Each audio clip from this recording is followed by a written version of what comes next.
جی احترام بزرگوں، دوستوں، بھائیوں، السلام علیکم ورحمۃ اللہ وبرکاتہ۔ عنوان گفتگو ہے قرآن مجید کی 29واں پارہ، اس کی سورت الحاقہ۔ اس کا مطلب ہے کہ حقیقت واقع ہو کر رہے گی۔ الحاقہ کا مطلب ہے کہ حقیقت جو واقع ہونے والی ہے۔ الحاقہ، کیا تمہیں اس بات کی خبر ہے کہ واقع ہونے والی حقیقت کیا ہے؟ وما ادراک ما الحاقہ، کیا تمہیں اس بات کا ادراک ہے کہ وہ واقع ہونے والی حقیقت کیا ہے؟ یہ وہ حقیقت ہے کہ کذبت ثمود وعاد بالقاریہ، کہ قوم ثمود نے اور عاد نے اس عظیم حادثے کا انکار کیا، یعنی قیامت کا انکار کیا۔ تو قرآن مجید کا ایک اسلوب ہے کہ اللہ تعالیٰ بعض اوقات سوالیہ انداز میں کسی چیز کی خبر دیتے ہیں۔ یہ بالکل اسی طرح کی بات ہے جیسے القاریہ ما القاریہ، وما ادراک ما القاریہ، وہ کھٹکھٹانے والی کیا ہے؟ تمہیں معلوم ہے وہ کھٹکھٹانے والی کیا ہے؟ وہ آواز دینے والی چیز کیا ہے؟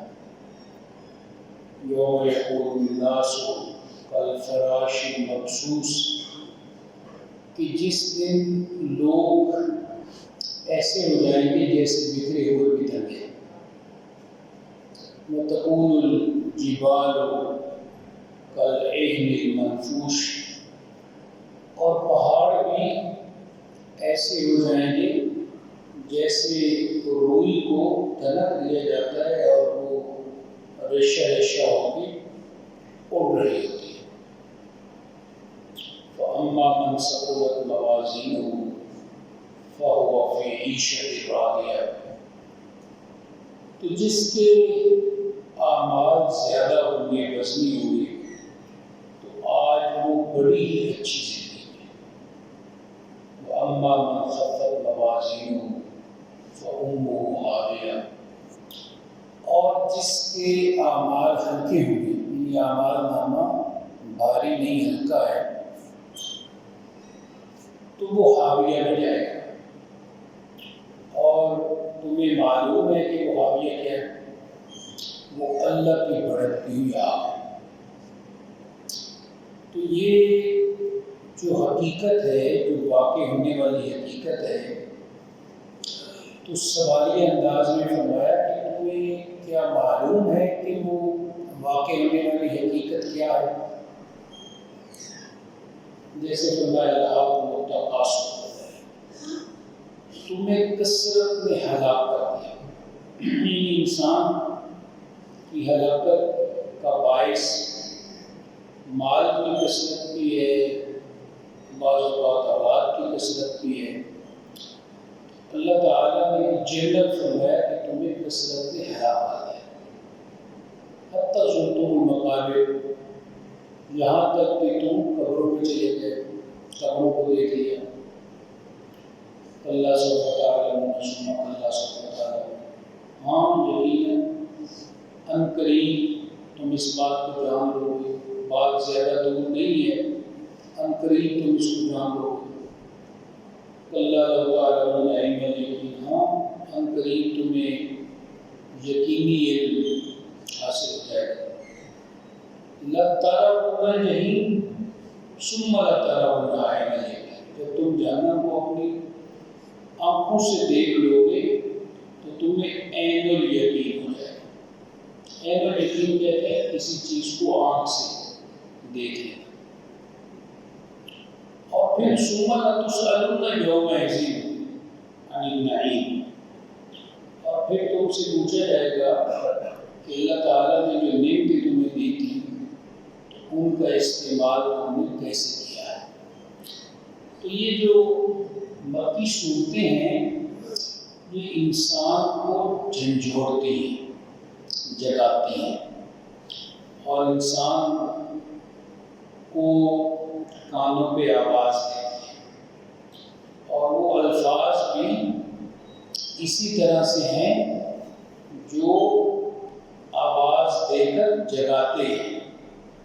تو پتہ ہے وہ کھٹکھٹانے والی کیا ہے، پتہ ہے وہ حقیقت جو واقعی ہو کر رہے گی وہ کیا ہے، کچھ خبر ہے، تمہارے پاس علم بھی آئے گا، علم و یقین بھی ہوگا، عین الیقین بھی ہوگا، آنکھوں سے کسی چیز کو دیکھ لینا، اور پھر تمہیں حق الیقین بھی ہو جائے گا۔ یہ کسی نے کہا کہ باہر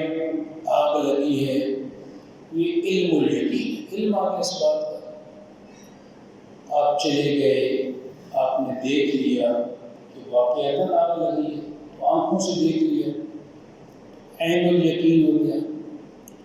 اور تیسرا درجہ ہے کہ آپ نے ہاتھ ڈالا اور تپش کو محسوس کیا، تو پھر حق الیقین ہو گیا۔ تو فرمایا کہ علم الیقین، عین الیقین اور حق الیقین ہو جائے گا۔ تو بہتر ہے کہ جب انبیاء کے ذریعے سے علم آ گیا ہے تو اس خبر کو مان لیں اور اپنے اعمال درست کر لیں،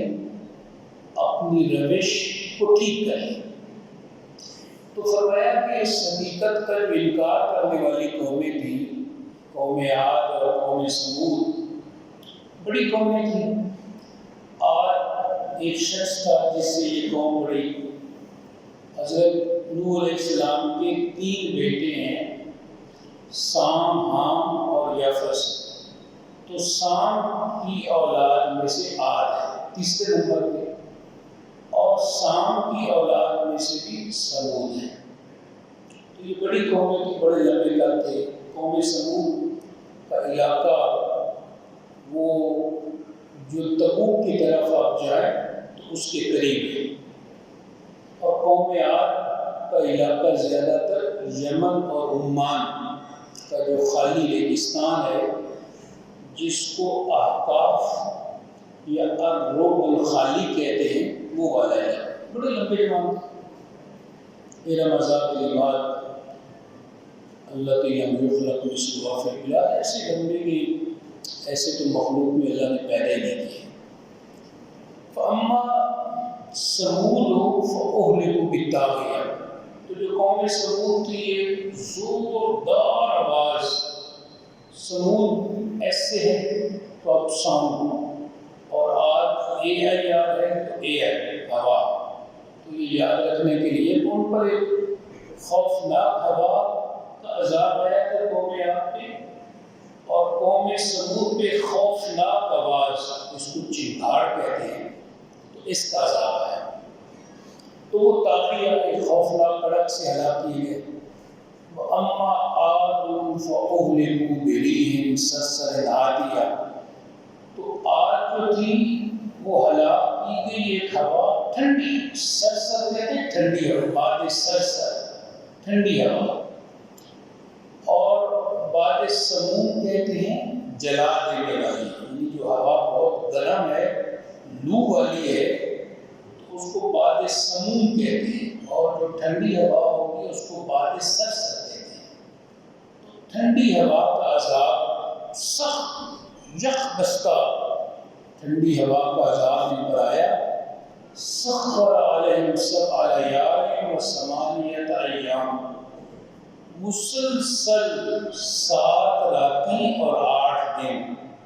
یہ عذاب ان پر جاری رہا، حسوماً مسلسل۔ فطر القوم فیہا سرعا، اور دیکھنے والے تو دیکھ سکتا ہے کہ وہ قوم ایسے وہاں صحرا میں گری پڑی تھی، کأنہم اعجاز نخل خاویہ، گویا کہ کھوکھلی کھجور کے لمبے تنے جیسے بڑے نا کھجور کا درخت آپ جانتے ہیں بڑا ہائٹڈ ہوتا ہے، قامت والا ہوتا ہے، لمبا ہوتا ہے، تو کھوکھلی کھجور ہے اور اس کے تنے ہیں کھوکھلے، تو یہ ایسے پڑے ہوئے تھے، کیونکہ قد بہت لمبے تھے تو یہ حال تھا ان کا، اس طرح پڑے ہوئے تھے۔ فَهَلْ تَرَىٰ لَهُم مِّن بَاقِيَةٍ، تو کیا دیکھتے ہو کوئی باقی بچا ہے؟ ہاں، وَجَاءَ فِرْعَوْنُ وَمَن قَبْلَهُ وَالْمُؤْتَفِكَاتُ بِالْخَاطِئَةِ، فرعون بھی آیا تھا، وہ ان کے بعد ہے، یعنی فرعون کیونکہ قوم عاد اور ثمود یہ دونوں وہ قومیں ہیں حضرت ابراہیم علیہ السلام سے پہلے۔ حضرت ابراہیم علیہ السلام کے بعد پھر جب حضرت موسیٰ علیہ السلام کا ٹائم آیا، آپ یوں سمجھیں کہ حضرت ابراہیم اور حضرت موسیٰ علیہ السلام کے درمیان کم از کم 7 صدیوں کا فاصلہ ہے، 700 سال کا فاصلہ ہے، اور یہ جو عاد اور ثمود ہے یہ ابراہیم علیہ السلام سے پہلے تھے۔ تو فرمایا کہ فرعون بھی آیا تھا اور اس سے پہلے بھی بستیاں تھیں، والمؤتفکات بالخاطئہ، الٹی ہوئی بستیاں، وہ بھی بڑے جرائم کی مرتکب تھیں، ان کے بارے میں مفسرین نے لکھا ہے قوم لوط کی بستیاں۔ لوط علیہ السلام حضرت ابراہیم کے بھائی ہاران ان کے بھتیجے تھے،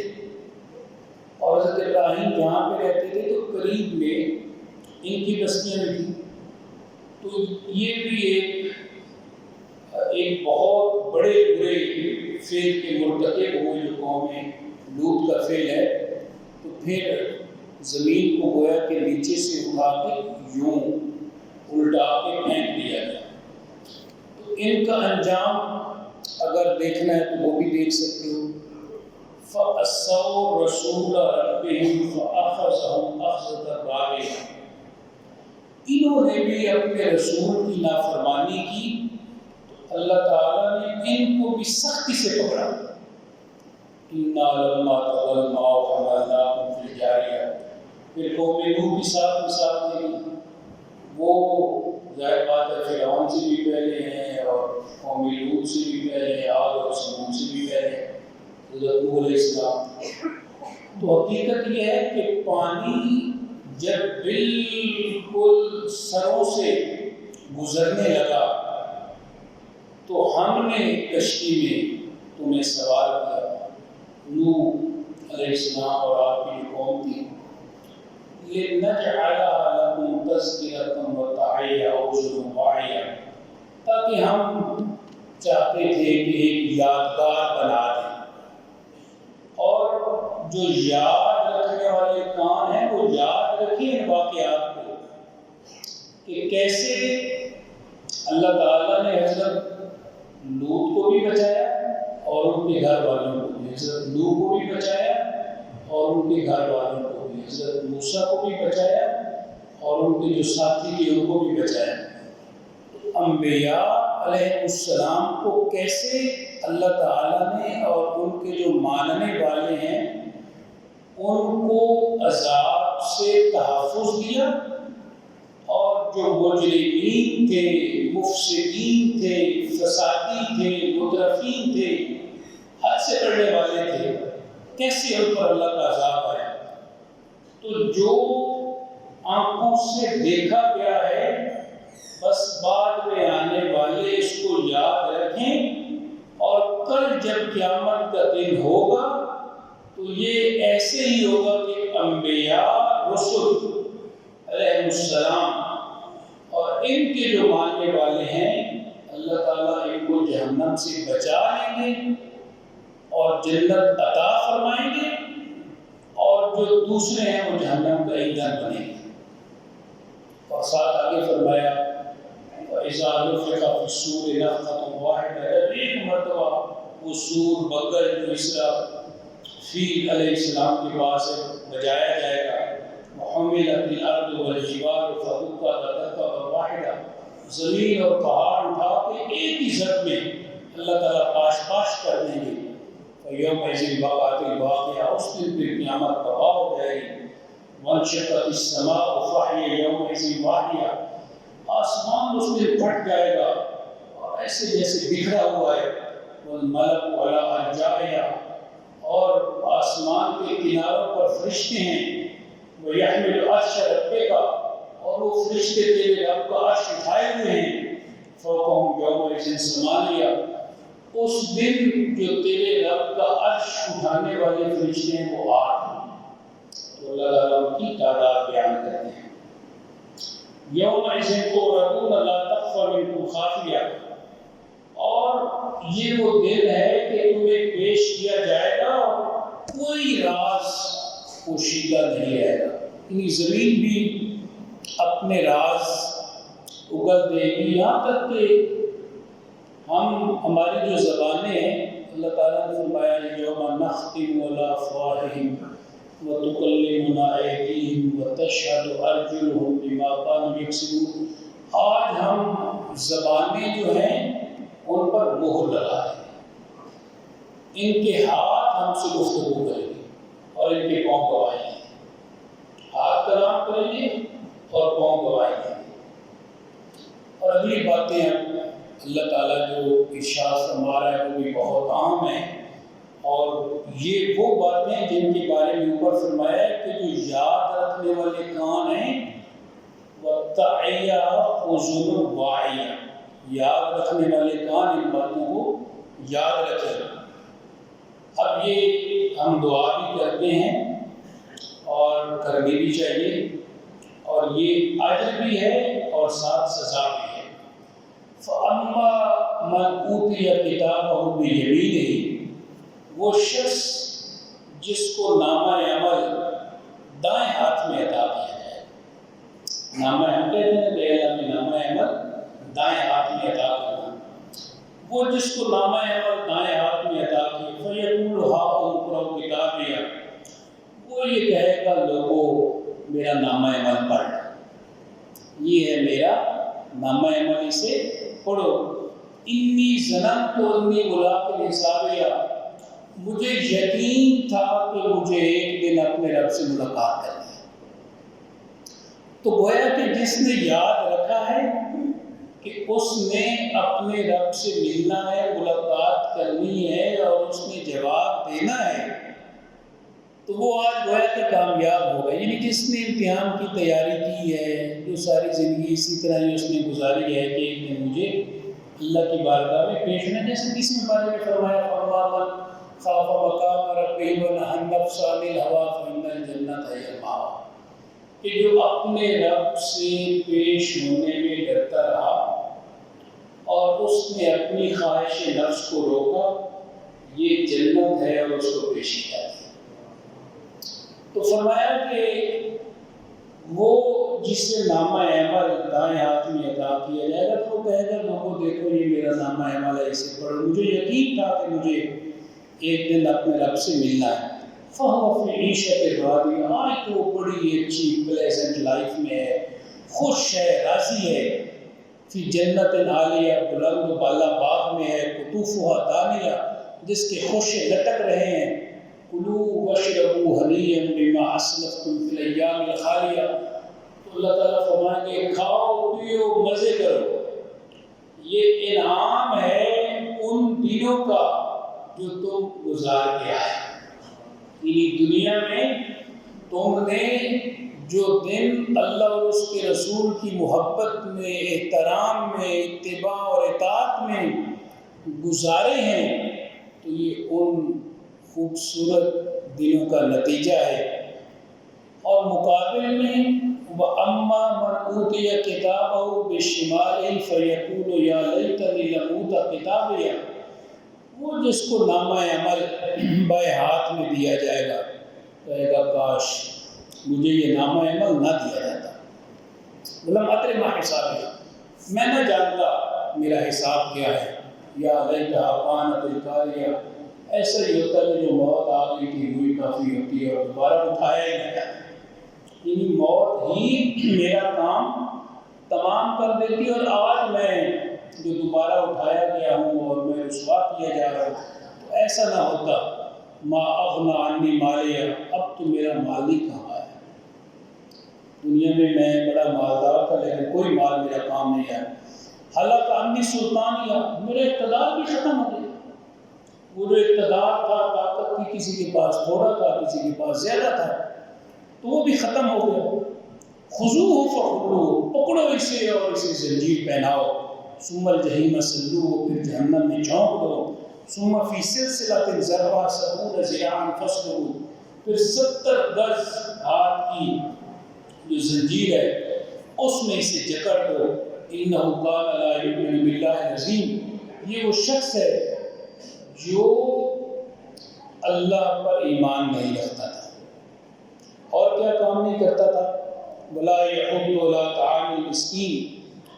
اور مسکین کو تو کھانا کھلانا دور کی بات ہے، کسی کو بھی نہیں کہتا تھا یار کسی غریب مسکین کی مدد کر۔ ایک تو ہے نا کہ خود کسی کو کچھ دینا، وہ تو کجا ہوتا ہے کہ یار یہ کسی غریب مسکین کو دیکھ کر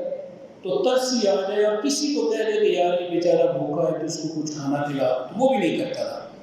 فلیس لہ اليوم ہاہنا حمیم، آج اس کا کوئی جگری دوست نہیں۔ دنیا میں تو بڑے یاد دیتے ہیں بات، جب پیسہ ہوتا ہے، اقتدار ہوتا ہے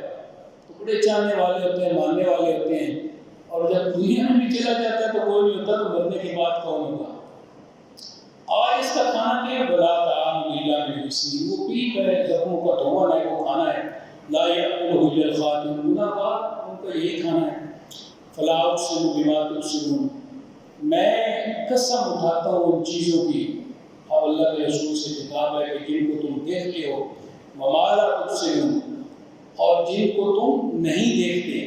انہ لقول رسول کریم، یہ قرآن یہ قول ہے اللہ کی طرف سے نازل ہے اور رسول کریم نے سنایا ہے۔ وما ہوا بقول شاعر، یہ شاعرانہ باتیں نہیں ہیں، شاعری میں تو مبالغہ بھی ہوتا ہے، جھوٹ بھی ہوتا ہے، سچ بھی ہوتا ہے، حقیقت بھی ہوتی ہے، خرافات، ہر طرح کی چیزیں شاعری میں ہوتی ہیں، تو یہ حق ہے، یہ شاعرانہ باتیں نہیں ہیں کہ کوئی یہ سمجھے پتہ نہیں قیامت ہے یا نہیں ہے، مرنے کے بعد زندگی ہے یا نہیں ہے، اللہ کے حضور پیش ہونا ہے یا نہیں ہونا، اور پتہ نہیں وہاں پہ کچھ ہونا بھی ہے یا نہیں ہونا۔ پنجابی چینل میں جو اسی طرح تو بعض لوگ ہوتے ہیں، اے جہان میٹھا اگلا جان کا میٹھا، یعنی وہ جو حقوق پہ ڈاکہ ڈالنا، ظلم کرنا، زیادتی کرنا، کہتے ہیں بس یہی دنیا ہے۔ اور اگر واقعتاً آخرت پر یقین ہو تو انسان دوسرے کا مال کیسے کھا سکتا ہے، ظلم کیسے کر سکتا ہے، زیادتی کیسے کر سکتا ہے، کسی کی عزت پہ ڈاکہ وہ کیسے ڈال سکتا ہے، وہ اتنے بڑے جرائم کا مرتکب کیسے ہو سکتا ہے۔